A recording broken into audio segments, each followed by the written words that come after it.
कैसे हैं आप सभी लोग। एक बार फिर से वेलकम है आपका मेरे YouTube channel study with Yogesh में। आज भी हम लोग पॉलिटी की क्लास देखेंगे और इसके बाद मंडे से आप लोगों की प्रॉपर जो पुराने रूटीन में थी इकोनॉमी उत्तराखंड वगैरह की क्लासेस चलेंगे और इस संडे हमारा लाइव क्विज होगा शाम को 4 बजे। उत्तराखंड डिस्ट्रिक्ट सीरीज आप कंप्लीट किए रहना और 4 बजे सभी लोग लाइव क्विज में जुड़ेंगे। हम लोग लाइव क्विज संडे को 4 बजे रखेंगे, ठीक है। कल मैंने आपको उपराष्ट्रपति पढ़ाया था और उसके साथ साथ पहले तो मैं डाउट क्लियर करता हूँ, फिर अगला टॉपिक यहाँ से शुरू करूँगा। एक चीज़ मैं हमेशा कहूँगा, आप लोग अपनी वीडियो क्लिप मुझे ज़रूर भेजना और मैं उसको फीडबैक के रूप में देखना चाहता हूँ। और अपनी वीडियो के अंत में आज भी आपको कोई ना कोई वीडियो दिखेगी, यानी एक वीडियो क्लिप दिखेगी। तो अधिकांश लोग, अधिकतम लोग जो भी मेरे से जुड़े हैं, आपको किसी भी तरीके का अगर फ़ायदा हुआ है तो ज़रूर आप 20-25 सेकंड की एक क्लिप भेज के मुझे टेलीग्राम पे सेंड करना, ठीक है। मैं उसको लगा दूंगा, लेकिन आएगा नंबर सबका उसी के अकॉर्डिंग जिस अकॉर्डिंग उन लोगों ने मुझे भेजा है, ठीक। देखिए, कल मैंने आपको पढ़ाया था उपराष्ट्रपति में 2 डाउट मेरे सामने आए। एक डाउट क्या आया था सर कि उपराष्ट्रपति का जो कार्यकाल होता है वो शपथ ग्रहण से शुरू ना होके पद ग्रहण से शुरू होता है, ठीक है। यानी पदभार उसने जिस दिन संभाला वहां से 5 वर्ष तक का उसका कार्यकाल होता है। बिल्कुल सही है, जिस दिन वो पद पे बैठेगा उसी दिन से काउंट होगा। ये आप लोग सही कर लेना। इसमें क्या है, देखिए, जब वो शपथ लेता है, सपोज उसने आज शपथ ली है, यानी आर्टिकल 69 के तहत अगर उसने आज शपथ ली है तो वो तुरंत जरूरी नहीं है कि आज ही पद पे बैठ जाए। हो सकता है कि वो 2-4 दिन बाद पद पे बैठे, लेकिन काम पहले क्या होगा, शपथ ग्रहण करने का ही होगा। उसके बाद ही वो पदभार संभालेगा आर्टिकल 67 के तहत, ठीक है। तो वहां पे अगर शपथ लिखा है तो पद ग्रहण से 5 वर्ष तक इसका क्या रहता है, कार्यकाल रहता है। और शपथ ये कब लेगा, जब पद ग्रहण करेगा, उससे पहले ही ये शपथ लेगा। एक चीज ये कंफ्यूजन था, यानी आप लोग ये कर देना कि पद ग्रहण से 5 वर्ष तक। दूसरा कंफ्यूजन जो सामने आया उसमें यह आया था कि सर अगर राज्यसभा का मेंबर बनने की योग्यता रखता है, लेकिन आप दूसरी तरफ कह रहे हैं कि वो राज्यसभा या लोकसभा या विधानसभाओं का सदस्य नहीं होना चाहिए उपराष्ट्रपति, लेकिन योग्यता में आप क्यों कह रहे हैं कि वो राज्यसभा की योग्यता रखता हो। देखो, पहली बात तो ये मैं नहीं कह रहा हूं, ये हमारा संविधान कहता है कि ये है, अब है तो है। दूसरी चीज, योग्यता रखने में क्या दिक्कत है बताइए। अगर मैं ये कहूं आपके आयोग के चेयरमैन बनने के लिए या सचिव बनने के लिए आपके पास एक योग्यता होनी चाहिए कि आप ग्रुप सी का एग्जाम निकालने लायक हों। अब देखो दोनों में कितना डिफरेंस है। वो तो सिर्फ योग्यता है, योग्यता का मतलब जैसे ग्रुप सी निकालने के लिए अगर कोई पोस्ट है कि ग्रेजुएशन योग्यता रख दी और उत्तराखंड का निवासी योग्यता रख दी, तो जरूरी थोड़ा है कि जो आयोग का चेयरपर्सन बने वो ग्रेजुएशन ना हो। क्या हाई स्कूल पास या 8th पास तो रखेंगे नहीं, तो उसलिए कह दिया कि आप ग्रेजुएशन एटलीस्ट होने चाहिए, साथ ही साथ उत्तराखंड के आप स्थायी निवासी होने चाहिए। आप इसीलिए चेयरपर्सन या सेक्रेटरी बनेंगे अपने किसके, आयोग के। तो योग्यता रखना अलग चीज होता है और वहां का सदस्य होना अलग चीज है, ठीक है। उसमें कंफ्यूजन करने की कोई जरूरत नहीं है। वो वहां का मेंबर नहीं होता है, लेकिन एलिजिबिलिटी होती है उसके पास कि वो मेंबर रह सके या बन सके, लेकिन उसको बनाया नहीं जाता है। वो सिर्फ उसका क्या होता है, अध्यक्ष होता है, उसका चेयरपर्सन होता है, जिसको सभापति आप लोग कहते हैं। तो आज हमारा नया टॉपिक होगा, आप लोग हेडिंग डाल लीजिए, भारत का प्रधानमंत्री, और बहुत अच्छे से हम इसको भी कंप्लीट करेंगे और अपने सिलेबस में हाईलाइट कर लीजिए, ठीक है। भारत का प्रधानमंत्री, इसको भी आप लोग क्या कर लेंगे, हाईलाइट कर लेंगे और हम लोग इसकी शुरुआत करते हैं। देखिए, भारत के प्रधानमंत्री को समझने से पहले मैं आपको एक चीज बताना चाहूंगा कि हमारे देश में क्या है, एक प्रकार की संसदीय व्यवस्था है। संसदीय व्यवस्था का मतलब पार्लियामेंट्री सिस्टम। पार्लियामेंट्री सिस्टम का मतलब जहां संसद के 2 सदन होते हैं, एक लोकसभा होती है, एक राज्यसभा होती है। लोकसभा में आप लोग डायरेक्ट वोट देके सांसदों को चुनते हैं, राज्यसभा राज्यों का प्रतिनिधित्व करती है। वहां पे जिस पार्टी को सबसे ज्यादा सीटें मिलेंगी उसकी सरकार बनती है। एक नाम मात्र की कार्यपालक शक्ति होती है जिसको आप लोग राष्ट्रपति कहते हैं। कानून बनाने की प्रक्रिया होती है, एक सदन से दूसरे सदन में पेश होता है। तो बहुत से गुण होते हैं संसदीय व्यवस्था के, मैं आपको संसदीय व्यवस्था में समझाऊंगा। तो अभी सिर्फ ये समझिए, जैसे कई देशों में संसदीय व्यवस्था है, कई देशों में अध्यक्षीय प्रणाली होती है, ये सब अलग अलग होते हैं, ठीक है। भारत में क्या है, संसदीय व्यवस्था है। और संसदीय व्यवस्था का एक प्रमुख गुण क्या है, ऐसे ही लिखोगे, ठीक है। संसदीय व्यवस्था का एक प्रमुख गुण क्या है, यहां पर 2 प्रकार की बॉडीज आपको देखने को मिलेंगी। एक प्रकार का देखने को मिलेगा राष्ट्रपति, जो सिर्फ नाम मात्र का क्या होगा, कार्यपालक शक्तियां जिसमें होंगी सिर्फ नाम मात्र की होंगी, और एक होगा प्रधानमंत्री जिसके पास वास्तविक रूप में शक्तियां होंगी। यानी इसको कैसे समझेंगे, मैं विभिन्न प्रकार के एग्जाम्पल आपको देते रहूंगा पूरी पॉलिटी की सीरीज में, आपको धीरे धीरे समझ आ जाएगा। तो संसदीय व्यवस्था में दो चीजें होती हैं, एक आपको दिखता है नाम मात्र का कार्यपालिका शक्ति जिसमें होती है उसको बोलते हैं राष्ट्रपति, दूसरा बोलते हैं प्रधानमंत्री। ठीक है, इसको ऐसे ही बनाने सिर्फ समझने के लिए है। अब देखिए, जो राष्ट्रपति होता है ये क्या होता है, नाम मात्र का होता है, यानी नाम मात्र का कार्यकारिणी शक्ति होगी, सिर्फ राज्य का प्रमुख होगा। अब फिर एक और कमेंट आया था, सर राज्य का प्रमुख तो राज्यपाल होता है। ये राज्य उत्तर प्रदेश उत्तराखंड वाला राज्य नहीं है, ये संविधान में वर्णित राज्य। इसको मैंने 2 बार बताया है। एक जब मैं आपको मूल अधिकार पढ़ा रहा था उस स्टार्टिंग में आर्टिकल नंबर 12 के अंदर मैंने आपको राज्य को डिफाइन किया था कि किसे राज्य कहोगे। एक आर्टिकल नंबर 36 के आसपास मैंने राज्य के नीति निर्देशक तत्वों में बताया कि राज्य किसे कहते हैं, ये वो वाला राज्य। तो ये राष्ट्रपति क्या होता है, नाम मात्र का कार्यपालक होता है। तो इसको लिखो नाम मात्र का, इसको ऐसे लिखना है। ठीक है, नाम मात्र का क्या लिखोगे इसमें, कार्यकारी होता है, यानी एग्जीक्यूटिव जो होता है सिर्फ नाम मात्र का होता है, कार्यकारी। जबकि वास्तविक कौन होता है, आपका प्रधानमंत्री होता है। नाम मात्र का कार्यकारी और राज्य का प्रमुख होता है। ठीक है, राज्य का मतलब ये उत्तराखंड उत्तर प्रदेश से नहीं है, राज्य का मतलब भारत से है। भारत के मतलब कोई भी बॉडी, केंद्र, राज्य सब मिला के राज्य का प्रमुख, राज्य किसे कहते हैं मैं आपको बता चुका हूं पहले। ठीक है, जबकि प्रधानमंत्री क्या होता है, इसके पास वास्तविक शक्तियां होती हैं, यानी वास्तविक कार्यकारी शक्ति होती है। कैसे होती है मैं आपको समझाऊंगा। ठीक है, प्रधानमंत्री क्या होती है, वास्तविक कार्यकारी शक्ति किसके पास होती है, संसदीय व्यवस्था में वहां के प्रधानमंत्री के पास होती है वास्तविक कार्यकारी शक्ति। और सरकार का ये क्या होता है, प्रमुख होता है। ये तो राज्य का प्रमुख होगा। राज्य ये उत्तर प्रदेश वाला नहीं है, ये उत्तराखंड वाला नहीं है। ठीक है, राज्य का प्रमुख। अगर आपसे कभी पूछेगा संसदीय व्यवस्था में राज्य का प्रमुख कौन होता है, वास्तविक प्रमुख लिखोगे, राज्य का नहीं सरकार का, इसको लिखो सरकार का। सरकार का प्रमुख कौन होता है, प्रधानमंत्री होता है। जबकि राज्य का प्रमुख कौन होता है, राष्ट्रपति होता है। ये पॉइंट ध्यान रखना, ये संसदीय व्यवस्था में होता है। और संसदीय व्यवस्था क्या होती है मैं आपको बताऊंगा। तो संसदीय व्यवस्था में अगर कभी पूछता है वास्तविक कार्यकारिणी शक्ति किसमें निहित होती है, आंसर होना चाहिए प्रधानमंत्री। संसदीय व्यवस्था में नाम मात्र की कार्यकारिणी शक्ति किसमें होती है, राष्ट्रपति में। संसदीय व्यवस्था में राज्य का प्रमुख या संवैधानिक प्रमुख भी लिख लो, इसको ब्रैकेट में संवैधानिक प्रमुख भी लिख लो, संवैधानिक प्रमुख, यानी संविधान का प्रमुख कौन होता है पूछेगा तो राष्ट्रपति। जबकि सरकार का प्रमुख कौन होता है, प्रधानमंत्री। ये एक संसदीय व्यवस्था के खास गुण होते हैं। इस प्रकार से संसदीय व्यवस्था चलती है। और भी बहुत होते हैं, वो मैं आपको संसदीय व्यवस्था में समझाऊंगा। तो बेसिक रूप से संसदीय व्यवस्था में प्रधानमंत्री के अंदर ये पॉइंट आपको हाईलाइट करने हैं। ठीक है, अब आता है प्रधानमंत्री की नियुक्ति कैसे होती है, क्या प्रधानमंत्री करता है, वो आप लोग देख लीजिए। इसको स्क्रीनशॉट लेने के बाद प्रधानमंत्री की नियुक्ति लिखना आप लोग। ठीक है, नियुक्ति कैसे होती है देखिए। नियुक्ति, पहली बात, संविधान में शब्द नियुक्ति ही प्रयोग किया गया है। यहाँ पे नियुक्ति लिखा है, इसको हाईलाइट करना। प्रधानमंत्री नियुक्त होता है, अपॉइंटमेंट जिसको कहते हैं। इसको कोई मनोनीत या कोई इलेक्ट नहीं होता। प्रधानमंत्री की नियुक्ति होती है, प्रधानमंत्री का इलेक्शन नहीं होता है। ध्यान रखना इस चीज को, प्रधानमंत्री नियुक्त होता है। ठीक है, अपॉइंट होता है, ना कि इलेक्ट होता है। तो प्रधानमंत्री की नियुक्ति की जाती है राष्ट्रपति के द्वारा। किसके द्वारा, राष्ट्रपति के द्वारा।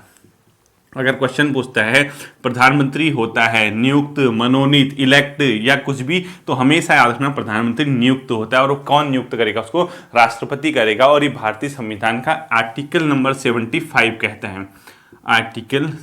अब प्रधानमंत्री के लिए कोई अलग से प्रावधान नहीं है संविधान में, सिर्फ प्रधानमंत्री को आर्टिकल 75 में बताया गया है। इसकी नियुक्ति कौन करेगा, राष्ट्रपति के द्वारा की जाएगी। अब देखिए, राष्ट्रपति नियुक्त करता है तो इसमें कोई विशेष प्रकार की प्रोसेस नहीं है नियुक्ति की। जैसे आप लोगों ने राष्ट्रपति की नियुक्ति की प्रोसेस देखी होगी, इलेक्शन होता है उसका, उपराष्ट्रपति का इलेक्शन होता है। इसका कोई विशेष प्रक्रिया नहीं होती है, इसको राष्ट्रपति नियुक्त कर देता है। तो इसको ब्रैकेट में लिखो, कोई विशेष प्रक्रिया नहीं।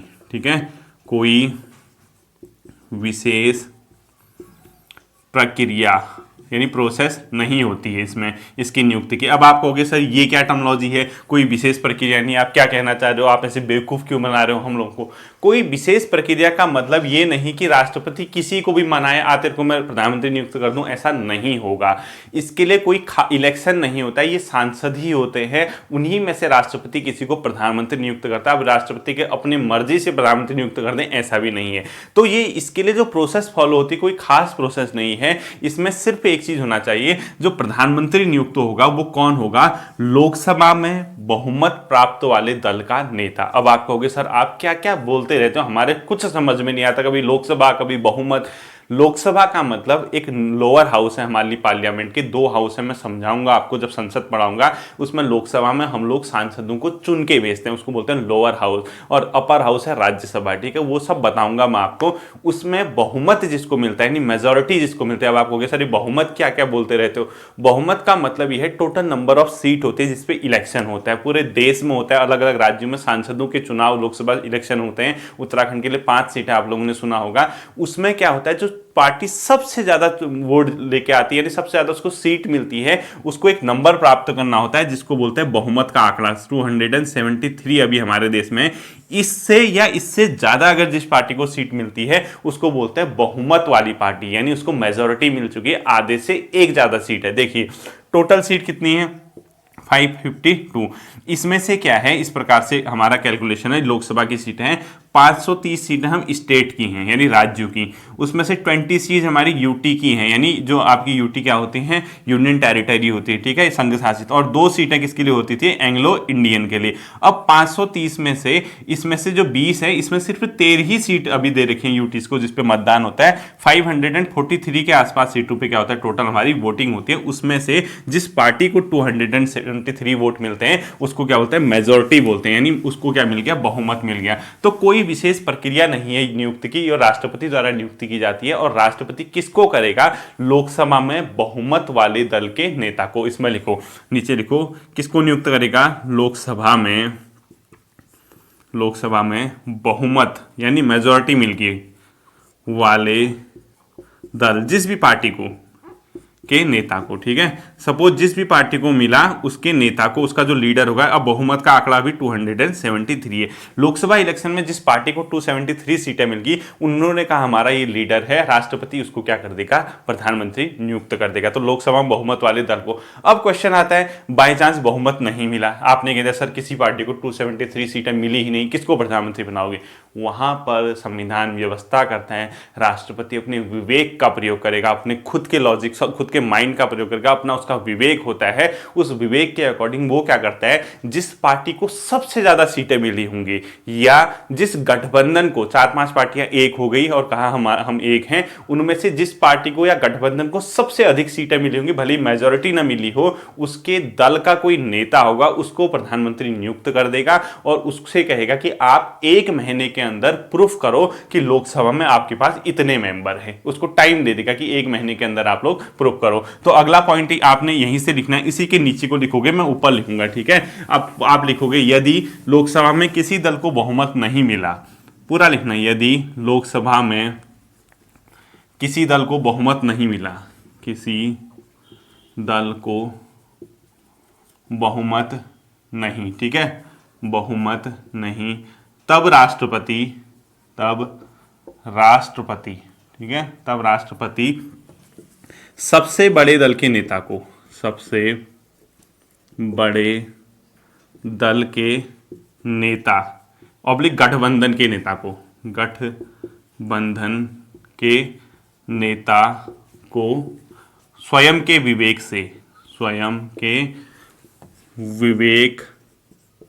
से प्रधानमंत्री नियुक्त करेगा, ठीक है, प्रधानमंत्री क्या करेगा? वो नियुक्त करेगा। तो सीधी सीधी बात, अगर किसी भी पार्टी को मेजोरिटी नहीं मिलती है तो राष्ट्रपति क्या करेगा? जिसको सबसे ज्यादा सीटें मिली है, जिस गठबंधन को मिली है, उसका जो लीडर होगा उसको क्या कर देगा? अपने विवेक से, यानी स्वयं के विवेक से क्या घोषित कर देगा? उसको प्रधानमंत्री। और इससे कहेगा 1 माह के अंदर आप क्या करिए? लोकसभा में प्रूफ कीजिए कि आपके पास नंबर है, यानी वो जादुई आंकड़ा 273 लोग आपके साथ जुड़े हैं सांसद, तो उसको आप लोग प्रूफ कीजिए। तो राष्ट्रपति क्या कहेगा? 1 माह के अंदर उसे बहुमत हासिल करने को कहेगा, ठीक है, किसको? नेता को। नीचे लिख लीजिए, 1 माह के अंदर लोकसभा में, राज्यसभा में नहीं, ठीक है, राज्यसभा अलग चीज है, लोकसभा में करना होता है बहुमत प्रूफ करना होगा, या एक माह के अंदर लोकसभा में इसको क्या करना होगा? बहुमत हासिल करने को कहेगा, यानी बहुमत आप क्या कीजिए? हासिल कीजिए। तो अगर हासिल करोगे तो क्या हो जाएगा? आप प्रधानमंत्री बनोगे, ठीक है, करोगे, ये राष्ट्रपति कहता है। अब ये संविधान में नहीं लिखा है कि 1 माह के अंदर करो, ये सुप्रीम कोर्ट ने एक व्यवस्था दी थी, अगर किसी पार्टी को गठबंधन नहीं मतलब सीटें नहीं मिलती है तो वो 1 महीने के अंदर क्या कर सकता है, बहुमत सिद्ध या विश्वास प्राप्त कर सकता है लोकसभा का कि हाँ हमारे पास 273 मेंबर हैं अभी, ठीक है। तो इस प्रकार से आपका क्या नियुक्त हो जाएगा, प्रधानमंत्री की नियुक्ति हो जाएगी। अब देखिए जनरली बहुत समय पहले भी होता था, कभी बहुमत मिलता है नहीं मिलता है, राष्ट्रपति ने क्या किया, इसका सबसे पहली बार प्रयोग कब किया था कि किसी पार्टी को बहुमत नहीं मिला, मोरारजी देसाई की सरकार थी 1979 में, वो सरकार गिर गई, उसने अपना विश्वास खो दिया, यानी उसके सांसद जो थे कम हो गए। तो उसके बाद राष्ट्रपति नीलम संजीव रेड्डी ने इसी का प्रयोग किया और उसने क्या किया, पहली बार 1979 में नीलम संजीव रेड्डी ने चौधरी चरण सिंह को प्रधानमंत्री बनाया और कहा 1 माह के अंदर अपना क्या कीजिए, आप बहुमत सिद्ध करो। तो प्रथम बार प्रयोग लिखो उसी के नीचे, प्रथम बार प्रयोग कब लिखोगे, 1979 में। उस टाइम राष्ट्रपति कौन था, राष्ट्रपति पूरा लिखना आप, नीलम संजीव रेड्डी लिखो, नीलम संजीव रेड्डी। इसने क्या किया, प्रधानमंत्री किसको नियुक्त किया, प्रधानमंत्री चौधरी चरण सिंह लिखो, चौधरी चरण सिंह, ठीक है। इससे कहा कि आप प्रूफ करो कि ये ऐसा हुआ था, ये एग्जाम्पल लिख लेना आप, ठीक है, उसके नीचे एग्जाम्पल, उसी के नीचे एग्जाम्पल लिख लेना, ऐसा हुआ था और इसको नियुक्त किया था। अब देखिए बाई चांस प्रधानमंत्री, एक और कंडीशन होती है जब राष्ट्रपति अपना विवेक का प्रयोग करके प्रधानमंत्री नियुक्त करता है, बाई चांस कभी प्रधानमंत्री की मृत्यु हो जाए या प्रधानमंत्री ने त्यागपत्र दे दिया तो उसमें कंडीशन क्या है, पूरी की पूरी कैबिनेट क्या होती है, खत्म हो जाती है, मंत्रिपरिषद पूरा खत्म माना जाता है। तो उस समय क्या होता है, अपने विवेक का, अगर प्रधानमंत्री किसी सदन का मतलब ये मान के चलिए कि प्रधानमंत्री की मृत्यु हो जाती तो उस समय भी राष्ट्रपति अपने विवेक का प्रयोग कर सकता है, और उसने ऐसा किया। इंदिरा गांधी की मृत्यु हो गई थी 1984 में, तो प्रधानमंत्री जो थे राजीव गांधी को नियुक्त कर दिया गया, किसके द्वारा, ज्ञानी जैल सिंह उस टाइम राष्ट्रपति थे, ठीक है। तो अगला इसी में एक और एग्जाम्पल लिखो, यदि प्रधानमंत्री की मृत्यु, तब राष्ट्रपति विवेक का प्रयोग कर सकता है, ठीक है, विवेक का प्रयोग। अब आप कहोगे सर ये विवेक का प्रयोग कब किया था, एक बार बता दीजिए। इसका एग्जाम्पल भी लिखना है आपने इसी के नीचे, 1984 में इंदिरा गांधी की मृत्यु के बाद, इंदिरा गांधी की मृत्यु के बाद राष्ट्रपति ज्ञानी जैल सिंह द्वारा, पूरा लिखना, राष्ट्रपति ज्ञानी जैल सिंह के द्वारा राजीव गांधी को प्रधानमंत्री नियुक्त किया गया था। तो पूरा लिखना, राष्ट्रपति ज्ञानी जैल सिंह द्वारा, पूरा नाम लिखना इनका, राष्ट्रपति ज्ञानी जैल सिंह द्वारा, ज्ञानी जैल सिंह द्वारा, राष्ट्रपति ज्ञानी जैल सिंह द्वारा प्रधानमंत्री राजीव गांधी की नियुक्ति, ठीक है, राजीव गांधी की नियुक्ति की थी इसने, पूरा लिख लेना आप, ठीक। तो अभी प्रधानमंत्री का होता है, कभी मृत्यु होगी, पद त्याग हो गया, उस कंडीशन में भी क्या करता है, राष्ट्रपति को ये अधिकार है कि वो क्या कर सकता है, उसमें प्रधानमंत्री की नियुक्ति कर सकता है। तो राजीव गांधी ने क्या किया, राजीव गांधी को इसने नियुक्त किया था। ये हो गया आपका एक प्रकार का बेसिक, आप लोग इसको नोट कर लीजिए, ठीक है। अब आता है अगला पॉइंट, क्या प्रधानमंत्री को जरूरी है कि वो किसी सदन का सदस्य हो, अगर नहीं हुआ तो उस कंडीशन में क्या होगा, यानी अगर प्रधानमंत्री किसी सदन का सदस्य है ही नहीं तो उस समय क्या होगा। बाई चांस प्रधानमंत्री किसी सदन का सदस्य नहीं है, यानी वो न वो लोकसभा का मेंबर है, वो न राज्यसभा का मेंबर है, और उसको प्रधानमंत्री बना दिया, उस कंडीशन में क्या होगा, तो उस कंडीशन में होगा कि उसको 6 महीने के अंदर या तो लोकसभा का इलेक्शन लड़के लोकसभा में आना होगा या राज्यसभा का मेंबर बनना होगा, ध्यान रखना। लेकिन वो प्रधानमंत्री बिना सदन का सदस्य हुए रह सकता है, केवल 6 माह के लिए क्वेश्चन पूछता है। तो अगला पॉइंट लिखो, यदि पीएम किसी सदन का सदस्य नहीं है, किसी सदन का सदस्य नहीं, तब उसे 6 माह के अंदर, यानी वो आज तो बन गया, 6 माह के अंदर किसी सदन का सदस्य होना होगा, यानी लोकसभा या राज्यसभा में कहीं ना कहीं होना होगा, किसी सदन का सदस्य होना होगा, ठीक है। यानी इस 6 को आप क्या कर लोगे, हाईलाइट कर लोगे। 6 माह का टाइम मिलता है कि आप किसी न किसी उसका मेंबर बन सकते हैं, ठीक है। ये चीजें थी। अब देखिए इससे आगे क्या है। इसका एक एग्जाम्पल देता हूं। अभी हमारे स्टेट में उत्तराखंड में नए सीएम साहब बने तीरथ सिंह रावत जी। तो उन्होंने क्या किया, अभी कहीं भी मेंबर नहीं है ना, वो लोग ये विधानसभा के सदस्य नहीं है, तो उनको क्या करना होगा, 6 माह के अंदर कहीं ना कहीं से इलेक्शन लड़ना होगा और कहीं ना कहीं का मेंबर बनना होगा विधानसभा का। तो ये यहाँ स्टेट में भी ये कंडीशन लागू होती। ध्यान रखना, जैसा प्रधानमंत्री है वैसा ही मुख्यमंत्री की शक्तियां होती इसमें स्टेट लेवल में, और जैसा वहां राष्ट्रपति होता है उसी के समतुल्य किसकी होती है, राज्यपाल की। मैं आपको बताऊंगा। तो अगर कोई ये पूछे यदि प्रधानमंत्री किसी सदन का सदस्य नहीं है, लोकसभा राज्यसभा, क्या वो प्रधानमंत्री बन सकता है? आपका आंसर होगा बिल्कुल बन सकता है, मात्र 6 महीने के लिए। अगर 6 महीने के अंदर उसने चुनाव नहीं लड़ा तो प्रधानमंत्री पद खो देगा और उसको 6 महीने के अंदर या तो लोकसभा या राज्यसभा का मेंबर बनना होगा। अगली बात आती है, क्या प्रधानमंत्री का जरूरी है कि लोकसभा का ही मेंबर हो जिसको हम चुनाव में मतलब वोट देके भेजते हैं? ऐसा भी नहीं है, वो लोकसभा प्लस राज्यसभा में किसी का भी मेंबर हो सकता है। तो अगला पॉइंट लिखो, पीएम किसी भी सदन का सदस्य होता है, किसी भी सदन यानी लोकसभा प्लस राज्यसभा का सदस्य हो सकता है। ठीक है, जरूरी नहीं है कि वो लोकसभा का ही हो, सदस्य हो सकता है। ठीक है, अभी जैसे हमारे प्रधानमंत्री जी हैं लोकसभा मेंबर हैं वाराणसी से, लेकिन राज्यसभा के मेंबर भी रहे हैं अलग अलग लोग। उसमें एग्जांपल इंदिरा गांधी रही थी 1966 में, वो राज्यसभा मेंबर थी, वो प्रधानमंत्री बनी। HD देवगौड़ा साहब थे, प्रधानमंत्री बने, वो राज्यसभा मेंबर थे। मनमोहन सिंह जी 2004 में 2009 में राज्यसभा के मेंबर रहते हुए प्रधानमंत्री बने। तो ये जरूरी नहीं है कि वो लोकसभा का ही मेंबर बने, वो कहीं के भी मेंबर हो सकते हैं। एग्जाम्पल लिख लीजिए, यानी इंदिरा गांधी ये 1966 में कहाँ की मेंबर थी? राज्यसभा की। साथ ही साथ HD देवेगौड़ा ये भी कहाँ के थे? 1996 में राज्यसभा के मेंबर थे। और हमारे मनमोहन सिंह साहब, ठीक है, प्रधानमंत्री मनमोहन सिंह। अगला लिख लो मनमोहन सिंह, क्या लिखोगे? मनमोहन सिंह जी। ठीक है, ये भी कहाँ के मेंबर थे? राज्यसभा के 2004 में भी और 2009 में भी, जब ये प्राइम मिनिस्टर रहे थे उस टाइम ये। तो कहीं का भी मेंबर ये बन सकता है। ठीक है, अब देखो इतना लिखने के बाद इसको शपथ की बात आती है, इसको नोट कर लीजिए, स्क्रीनशॉट ले लीजिए। इनको शपथ कौन दिलाता है? आखिर प्रधानमंत्री को शपथ दिलाने वाली अथॉरिटी कौन है?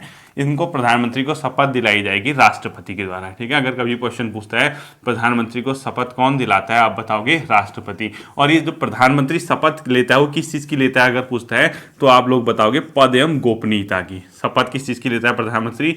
पद प्लस गोपनीयता, यानी चीज को गोपन रखूंगा, ऐसे ओपन नहीं करूंगा जब तक कि ओपन करने वाली कंडीशन ना हो। जहां तक संभव हो पदों को मैं क्या करूंगा, मतलब चीजों को क्या रखूंगा, जो भी मेरे सामने आएंगे हिडन रखूंगा, ऐसे बाहर नहीं करूंगा, पब्लिक नहीं करूंगा सब चीजों को। उस चीज की शपथ लेता है। साथ ही साथ संविधान के प्रति श्रद्धा की, संविधान के प्रति आस्था की, साथ ही साथ विधि की, और इसके अलावा लोगों के प्रति जो भी न्याय वगैरह करूंगा किसी भी दुर्भावना से प्रेरित होकर नहीं करूंगा, वो सब चीजों की शपथ लेते हैं। तो प्रधानमंत्री को शपथ कौन दिलाता है पूछता है तो राष्ट्रपति। प्रधानमंत्री किस चीज की शपथ लेगा? पद और गोपनीयता की शपथ लेता है अपनी। ठीक है, ये भी आप लोग क्या करोगे, ध्यान रखे रहोगे। अब आता है इसका कार्यकाल। आखिर प्रधानमंत्री का कार्यकाल कितना होता है? बहुत से लोग 5 वर्ष कह रहे होंगे, ऐसा नहीं है। प्रधानमंत्री का कार्यकाल निश्चित नहीं है। ठीक है, निश्चित नहीं है। अब निश्चित नहीं है, क्यों नहीं है अभी बताता हूं। ब्रैकेट में लिखो इसके, राष्ट्रपति के हमारे संविधान में इसके लिए एक टर्मिनोलॉजी यूज कर रखे, प्रसाद पर्यंत बोलते हैं उसको। ठीक है, यानी जब तक राष्ट्रपति चाहता है। ठीक है, तो क्या लिखोगे? राष्ट्रपति के, बहुत जगह ये शब्द यूज होगा, प्रसाद पर्यंत पद पर रहता है। ठीक है, पद पर। अब इसका क्या मतलब हुआ? जब तक राष्ट्रपति चाहेगा प्रधानमंत्री पद पे बना रह सकता है। प्रधानमंत्री का कार्यकाल फिक्स नहीं है, कोई निश्चित नहीं है। अब आप कहोगे सर क्यों ऐसे बेवकूफ बना रहे हो, मोदी साहब तो 5 साल पहले रहे, 5 साल अब रहेंगे, या ऐसा कुछ नहीं है। देखो, बाई चांस अगर प्रधानमंत्री ने अपना बहुमत खो दिया, बहुत से लोग सांसद होते हैं, फिक्स सीटें होती है, या कोई गठबंधन सरकारें बनती है, उन्होंने कहा अब हम तेरे साथ नहीं रहते हैं, हम दूसरी पार्टी में चले जाते हैं, तो सरकार क्या होती है, गिर जाती। तो कहाँ 5 साल रहा? तो राष्ट्रपति उस समय क्या करना होगा? राष्ट्रपति उससे त्यागपत्र ले लेगा। तो प्रधानमंत्री तब तक पद पे बने रहता है जब तक उसको लोकसभा में क्या होता है, बहुमत होता है। ठीक है, यहां लिख लो कार्यकाल के नीचे, लोकसभा में बहुमत, लोकसभा में बहुमत तक पद पर रहेगा, पद पर रहेगा। ठीक है, जब तक उसको लोकसभा में बहुमत है पद पर रहेगा, अन्यथा राष्ट्रपति उसको पद से क्या कर देगा, हटा देगा। ये भी आप लोगों को पता होना चाहिए। साथ ही साथ क्या है, इसके वेतन और भत्ते कौन से मिलते हैं, ये संसद क्या करती है, तय करती है कि इसको वेतन भत्ते क्या मिलेंगे। बेसिकली इसको वेतन और भत्ते जो मिलते हैं वो सांसद के रूप में मिलते हैं, as a member of parliament के रूप में मिलते हैं। बाकी आवास सुविधा, हॉस्पिटल सुविधा वो अलग चीज है। ठीक है, तो इसमें लिखो वेतन व भत्ते, वेतन ऑब्लिक भत्ते, इसमें लिखो संसद द्वारा तय, यानी पार्लियामेंट तय करती है इसको। ठीक है, संसद द्वारा तय, ब्रैकेट में लिखो सांसद के रूप में इसको वेतन मिलता है, सांसद के रूप में ही मिलता है, इसको रूप में ही इसको वेतन व भत्ते मिलते हैं। बाकी पार्लियामेंट तय करेगी इसके वेतन भत्ते वगैरह क्या होंगे। कार्यकाल निश्चित नहीं है, राष्ट्रपति के प्रसाद पर्यटन पद पे बैठे रहता है, और जैसे ही लोकसभा में बहुमत दल का मतलब खो दिया तो इसका पद इसका छीन लिया जाता है, या ये सब चीजें होते हैं। ठीक है, ये थी। अब मेन चीजें आती है इसकी शक्तियां क्या होती है, तो हेडिंग डाल लीजिए भारत के प्रधानमंत्री की शक्तियां। क्या लिखोगे, भारत के प्रधानमंत्री की शक्तियां, ये लिख लो। देखो शक्तियां लिखना आपने। ठीक है, भारत के प्रधानमंत्री की शक्तियां, ये लिख लीजिए हेडिंग आप। देखिए प्रधानमंत्री की शक्तियां, ठीक है, इसको हम 3 तरीके से पढ़ेंगे। एक, इसकी शक्ति मंत्रिपरिषद के साथ कैसे ये मतलब होती है मंत्रिपरिषद के लिए, यानी मंत्रिपरिषद क्या होती है, जैसे पीएम होता है उसका जो ग्रुप ऑफ मिनिस्टर होते हैं, मंत्रियों के परिषद। दूसरा हम देखेंगे राष्ट्रपति के साथ इसकी शक्तियों के क्या चक्कर है। तीसरा देखेंगे पार्लियामेंट के रूप में, यानी संसद के रूप में इसके क्या क्या शक्तियां हैं, उसके साथ हमारा टॉपिक कंप्लीट हो जाएगा। यहां से फैक्ट आप लोग देखना है। ठीक है, शक्तियां पहला लिखो मंत्रिपरिषद के रूप, मंत्रिपरिषद के साथ, मंत्रिपरिषद के साथ। ठीक है, यानी ग्रुप ऑफ मिनिस्टर। इसमें क्या इसको पावर दे रखी है भारत के प्रधानमंत्री को संविधान ने। पहला क्या होता है, किसी भी मंत्री की नियुक्ति है तो राष्ट्रपति को सिफारिश करने वाली जो बॉडी होती है वो प्रधानमंत्री होती है। अगर आपसे कभी क्वेश्चन पूछे किसी भी मंत्री की नियुक्ति कौन करता है, करता राष्ट्रपति ही है, लेकिन सिफारिश किसकी होती है, प्रधानमंत्री की। अब देखो राष्ट्रपति को मैंने क्या कहा, कार्यवाहक, मतलब एक प्रकार का मान के चलिए टेम्पररी टाइप की उसके पास शक्तियां हैं, दिखने लग गया। नियुक्ति कौन कर रहा है, नाम मात्र का राष्ट्रपति, लेकिन रिकमेंड कौन कर रहा है, प्रधानमंत्री। प्रधानमंत्री जिसको रिकमेंड करेगा राष्ट्रपति को उसी को नियुक्त करना होगा। तो आपको लगेगा यार वाह राष्ट्रपति नियुक्त कर रहा है, लेकिन सिफारिश किसको है, प्रधानमंत्री के मन की बात है, तुझे बना देते हैं प्रधानमंत्री, राष्ट्रपति को कहा इसको बनाना तो उसी को बनाएगा। ठीक है, दिखने लग गया राष्ट्रपति की कितनी कम पावर है, आपको दिख जाएगा। पहला लिखो मंत्री की नियुक्ति हेतु राष्ट्रपति को सिफारिश, मंत्री की नियुक्ति हेतु राष्ट्रपति को सिफारिश कौन करता है, प्रधानमंत्री करता है। ठीक है, राष्ट्रपति को सिफारिश। देखना आप लोग, अभी दिखाता हूं मैं आपको राष्ट्रपति क्यों नाम मात्र का कार्यपालक शक्ति है उसकी। ठीक है, सिफारिश कौन करेगा, यानी मंत्री की नियुक्ति हेतु राष्ट्रपति को सिफारिश करने वाली बॉडी कौन है, प्रधानमंत्री। तो ये पहला पॉइंट हो गया। देखिए अब आपको लगेगा मंत्री की नियुक्ति तो राष्ट्रपति करता है, लेकिन मेन तो कौन है, प्रधानमंत्री रोल निभा रहा है। दूसरा, किसी भी मंत्री को मंत्रालय आवंटित कौन करेगा, वो प्रधानमंत्री करेगा, यानी किस मिनिस्टर को विदेश मंत्रालय देना है, होम मिनिस्ट्री देनी है, डिफेंस देना है, फाइनेंस देना है, सब प्रधानमंत्री नियुक्त करेगा। ठीक है, मंत्री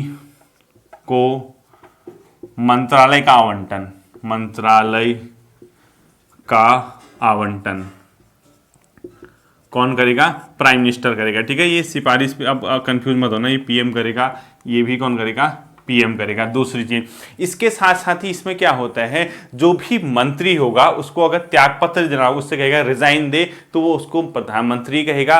बाई चांस अगर उसको ये लगा कि इसको बर्खास्त करना है, हटाना है मंत्री से, वो राष्ट्रपति को सिफारिश करेगा कि इस मंत्री को बर्खास्त करो। यानी मंत्री के त्यागपत्र व बर्खास्त के लिए, मंत्री का त्यागपत्र रिजाइन, ठीक है, या राष्ट्रपति से बर्खास्त की सिफारिश, राष्ट्रपति से बर्खास्त की सिफारिश की सिफारिश कौन करेगा, प्रधानमंत्री ही करेगा। ये भी ध्यान रखना, किसी मंत्री को हटाना है, त्यागपत्र के लिए कहना है तो प्रधानमंत्री कहेगा या राष्ट्रपति से कहेगा कि इसको बर्खास्त कर दो, वो सब प्राइम मिनिस्टर की पावर है। जबकि राष्ट्रपति करने वाला है, वो मतलब एक प्रकार की चाबी प्रधानमंत्री के पास है, उसकी अकॉर्डिंग राष्ट्रपति चल रहा है। ठीक है, ये होता है। इसके साथ साथ ही जो मंत्रिपरिषद होती है यानी ग्रुप ऑफ मिनिस्टर, उसकी जो बैठक होती है उसकी अध्यक्षता कौन करता है, प्रधानमंत्री। लिखो ग्रुप ऑफ मिनिस्टर यानी मंत्रिपरिषद की बैठक की अध्यक्षता, के बैठक की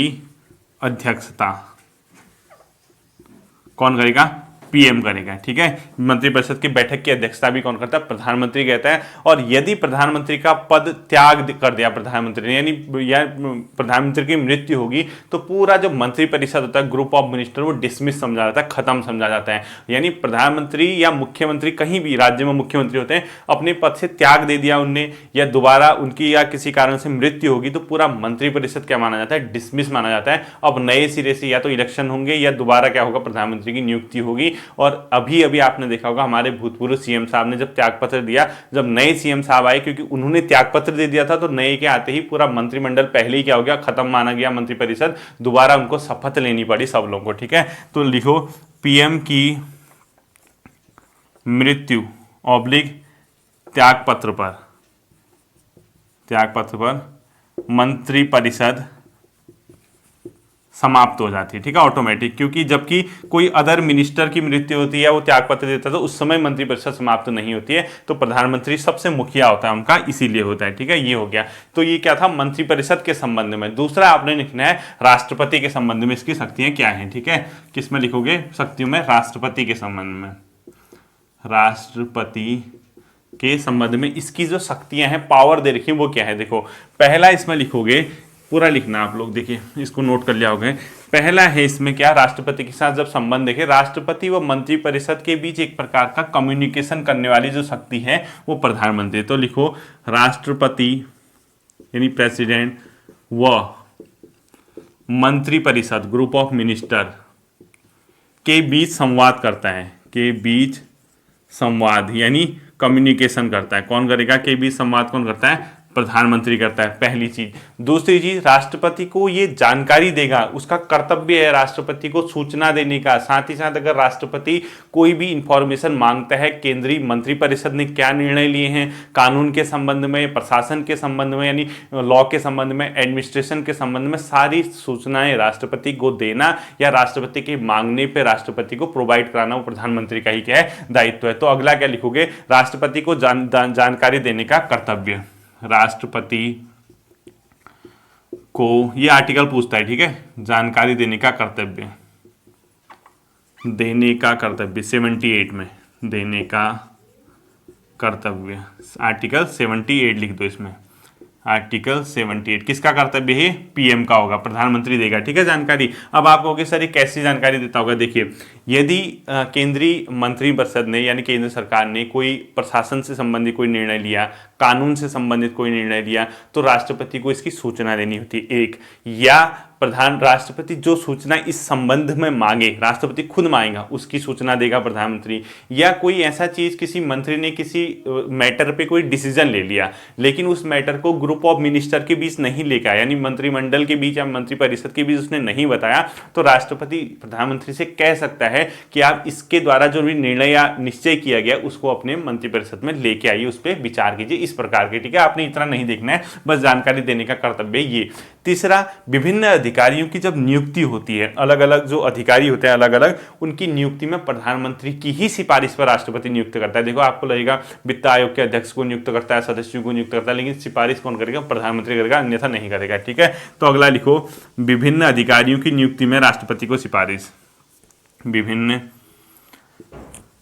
अधिकारियों की नियुक्ति में राष्ट्रपति को सिफारिश। ठीक है, की नियुक्ति में राष्ट्रपति को सिफारिश देता है। कौन देता है सिफारिश? प्रधानमंत्री देगा। अब कौन होंगे विभिन्न अधिकारी? देखो, एक लिख लीजिए आप, महान्यायवादी। न्यायवादी यानी अटॉर्नी जनरल बोलते हैं इसको। ठीक है, भारत सरकार का सबसे बड़ा कानून वेत्ता होता है, भारत सरकार का वकील जिसको कहते हैं। आर्टिकल 76 में इसकी नियुक्ति होती है, बहुत इंपॉर्टेंट है, क्वेश्चन पूछता है। महान्यायवादी की नियुक्ति कौन करता है? 76 में राष्ट्रपति करता है। तो आपको यहीं पे क्वेश्चन को तय कर लेना, ये राष्ट्रपति नियुक्त कर रहा है। ठीक है, सिफारिश कौन कर रहा है? पीएम कर रहा है। तो महान्यायवादी हो गया जैसे 76 में। इसके अलावा एक होता है controller and auditor general of India, यानी कैग की नियुक्ति भी कौन करता है? नियंत्रक एवं महालेखा परीक्षक कहते हैं इसको हिंदी में। नियंत्रक एवं महालेखा परीक्षक, हिंदी में लिख लो, नियंत्रक एवं महालेखा परीक्षक, controller and auditor general of India. इसकी भी नियुक्ति राष्ट्रपति करेगा। 148 से 151 में इसका प्रावधान है। ये सब क्वेश्चन इंपॉर्टेंट है। इसके अलावा यूपीएससी जो सुना होगा आपने, संघ लोक सेवा आयोग यानी यूनियन पब्लिक सर्विस कमीशन सुना होगा, इसके अध्यक्ष अध्यक्ष व सदस्य की नियुक्ति भी कौन करता है? राष्ट्रपति। अध्यक्ष ऑब्लिक सदस्य, ये सब पढ़ाऊंगा आपको, ठीक है, कि नियुक्ति करने का अधिकार किसको है? राष्ट्रपति को है। इसके साथ साथ चुनाव आयोग, चुनाव आयुक्त की नियुक्ति भी कौन करता है? पूछता है आपसे, राष्ट्रपति करता है। सिफारिश प्रधानमंत्री की। और साथ ही साथ वित्त आयोग होता है एक, वित्त आयोग के अध्यक्ष व सदस्य, वित्त आयोग के अध्यक्ष चेयरपर्सन कौन होगा उसका? ऑब्लिक सदस्य। इनकी नियुक्ति भी कौन करता है? राष्ट्रपति करता है। तो आपको महान्यायवादी, कैग, यूपीएससी, चुनाव आयुक्त, वित्त आयोग के अध्यक्ष व सदस्य की नियुक्ति कौन करता है पूछता है कभी, तो सबके सब क्या होगा?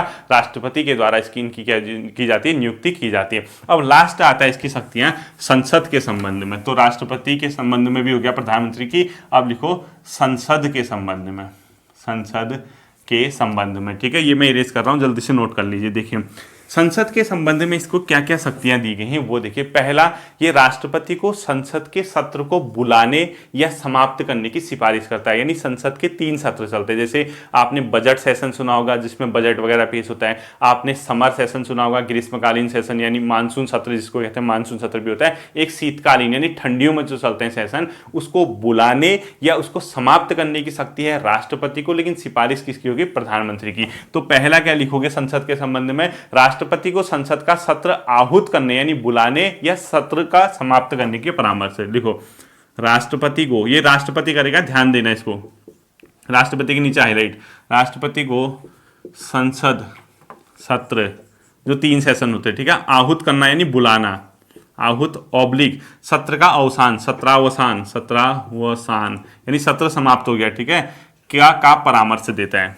का परामर्श कौन देगा? पीएम देगा। लेकिन बुलाएगा कौन उसको? राष्ट्रपति। पहली शक्ति तो ये होगी। दूसरा, लोकसभा को विघटित करने की सिफारिश भी कौन करता है? प्रधानमंत्री। लेकिन विघटित कौन करेगा? राष्ट्रपति। तो दूसरा लिखो, लोकसभा को विघटित यानी लोकसभा को खत्म कर दिया 5 साल से पहले ही, 5 साल का कार्यकाल कंप्लीट न हो गया, लोकसभा को खत्म कर दो, नए चुनाव कराओ। सिफारिश प्रधानमंत्री करेगा, विघटित राष्ट्रपति करेगा। लोकसभा को विघटित करने की सिफारिश, ठीक है, कौन करेगा सिफारिश? पीएम करेगा। किसको करेगा? राष्ट्रपति को। और लोकसभा का विघटन कौन करता है पूछता है, तो राष्ट्रपति करेगा, राष्ट्रपति, ठीक है, लेकिन रिकमेंडेशन किसकी होगी? पीएम की होगी। ध्यान रखना, इसमें कुछ क्वेश्चन में गलत मत करके आना, राष्ट्रपति विघटित करेगा, रिकमेंडेशन पीएम की होगी। तीसरा, सरकार की नीतियों की घोषणा यही करता है। कौन करेगा सरकार की नीति की घोषणा? पीएम। सरकार की नीतियों की घोषणा, पॉलिसी, नीतियों की घोषणा कौन करेगा? वो पीएम ही करेगा, ठीक है, सरकार की क्या क्या नीति है उसको घोषणा। अदर चीजें क्या होती हैं? बहुत चीजों का ये चेयरपर्सन होता है। जैसे नीति आयोग बना था 1 जनवरी 2015, उसका अध्यक्ष। राष्ट्रीय विकास परिषद बना था 1952 में, उसका अध्यक्ष। राष्ट्रीय एकता परिषद बना था 1961 में, 61 में, उसका अध्यक्ष। ये इनका अध्यक्ष भी होता है, ठीक है। तो आप लोग क्या करोगे? अन्य लिखोगे यहाँ पे, 2 में इसको इरेज करता हूँ, देखो अन्य लिखो, अन्य। एक लिखो नीति आयोग का अध्यक्ष कौन होगा? नीति आयोग का अध्यक्ष कौन होता है? पीएम, ठीक है, ऐसे ही लिखना है नीति आयोग का अध्यक्ष। और नीति आयोग कब बना था? 2015 में, 2015, 1 जनवरी भी लिख लेना है डेट। दूसरा, नेशनल डेवलपमेंट काउंसिल, एनडीसी यानी राष्ट्रीय विकास परिषद का अध्यक्ष लिखो 1952, हिंदी में लिखना राष्ट्रीय विकास परिषद। एक होता है राष्ट्रीय नेशनल यूनिटी एकता परिषद, ठीक है, नेशनल राष्ट्रीय एकता परिषद लिख लो, राष्ट्रीय एकता परिषद।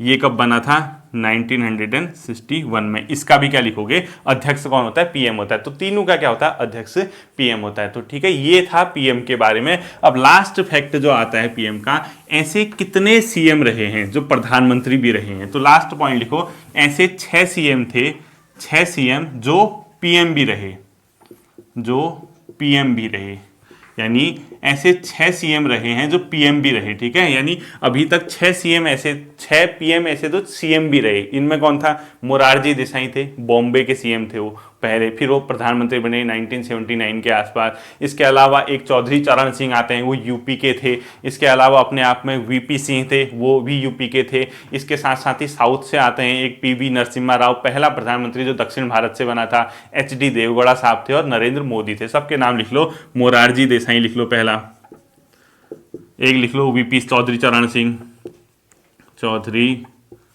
चरण सिंह, एक लिख लो वीपी सिंह, ये भी यूपी के थे, ठीक है दोनों, वीपी सिंह। एक लिखो नरसिम्हा राव, नरसिम्हा राव, ठीक है। ये कहाँ के थे? अपने आप में साउथ से आए थे, पहले थे नरसिम्हा राव, आंध्रा के थे, ठीक है। एच.डी. देवगौड़ा कर्नाटक के, देवगौड़ा।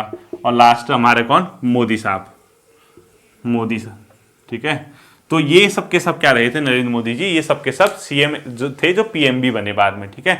ये था आपका प्रधानमंत्री वाला सेशन।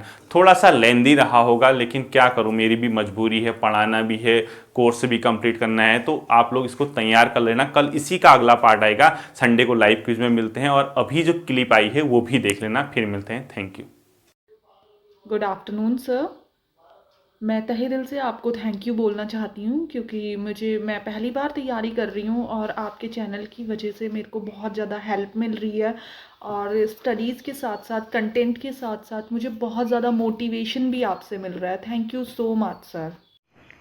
सर, तैयारी तो हम काफ़ी समय से कर रहे हैं, लेकिन हमें कोई सही मार्गदर्शक नहीं मिल पाया। लेकिन अब स्टडी विथ योगेश के माध्यम से हमें सही प्लेटफॉर्म मिला है, और आप हमें अपनी फैमिली की तरह समझते हैं। तो सर, हमारा वादा है कि हम आपका नाम ज़रूर रोशन करके दिखाएंगे।